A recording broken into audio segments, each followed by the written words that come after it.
Baltimore's Inner Harbor is postcard perfect. After all, it is one of the city's most photographed areas and home to its most popular tourist attractions. But the picture begins to fade only 6 miles away, here on Shirley Avenue. You have more empty houses here than you have people living in. Patrick Penn owns a home here, but he's watched a growing number of his neighbors lose theirs to foreclosure. And each empty house adds new trouble to an already troubled neighborhood. The people move out their homes and drug dealers take over empty homes. I mean, it's obvious. It isn't just Shirley Avenue. Foreclosure snapshots are about the same here on Clinton Avenue and here on Arnold Court.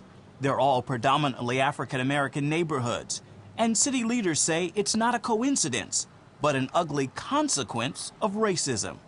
Baltimore blames mortgage giant Wells Fargo and is suing the bank, alleging it targeted those neighborhoods for abusive subprime lending practices. In the lawsuit, 2 former company employees admit there were financial incentives to encourage employees to target African-American neighborhoods for deceptive, high-priced loans that resulted in unnecessary foreclosures, even if they qualified for a standard loan.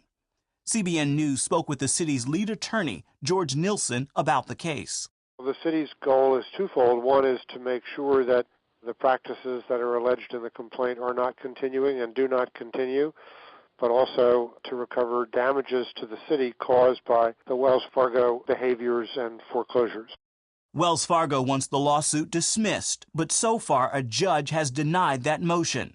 The bank would not consent to an interview, but in a written statement, the company told CBN News, "We welcome the opportunity to set the record straight and demonstrate the many controls we have in place to ensure fair, responsible, and non-discriminatory lending for all our customers." Baltimore's lawsuit against Wells Fargo names 163 of the bank's vacant and foreclosed homes in the city. Here's a look at the list. Each address is in a predominantly black neighborhood, and the lawsuit says the bank didn't only target black neighborhoods, it also targeted black churches. The black churches in the city were used as marketing devices because that's where large numbers of African Americans gather and could be found together. To back up its charges of racism, the lawsuit alleges the bank refused to let white employees make presentations to those African-American audiences, referred to subprime loans in minority communities as ghetto loans, and referred to minority customers as mud people. This story really disheartens me because I think I got caught up with many other African-Americans to believe that racism was dead. Jamal Bryant is pastor of Empowerment Temple.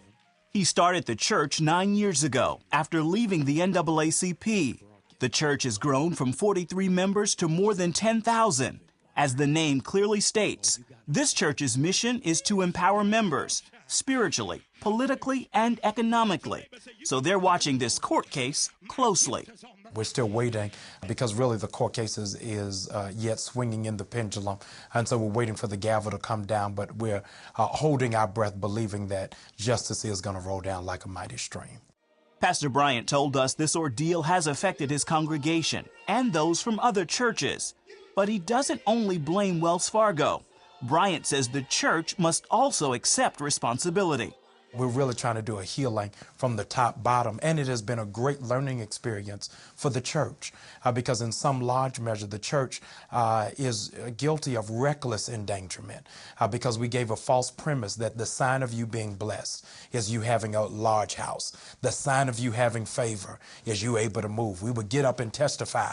I moved into this wonderful home, no money down, and the whole church clapped and applauded, and nobody said, read page 6 and see exactly where this balloon is going to get you. So when you get evicted, we say it was the work of the devil. But when we got the house, we say it's the work of God. At some point, we've got to take some ownership and some responsibility. Ownership and responsibility are exactly what Patrick Penn is looking for in new neighbors back on Shirley Avenue. And he thinks the church may be the answer. Educating the people in this neighborhood on home buying and how to keep your home. That's how I feel the church can get involved. I believe the church is a big impact in this community because all of us are God-fearing people here. In Baltimore, Maryland, Ephraim Graham, CBN News.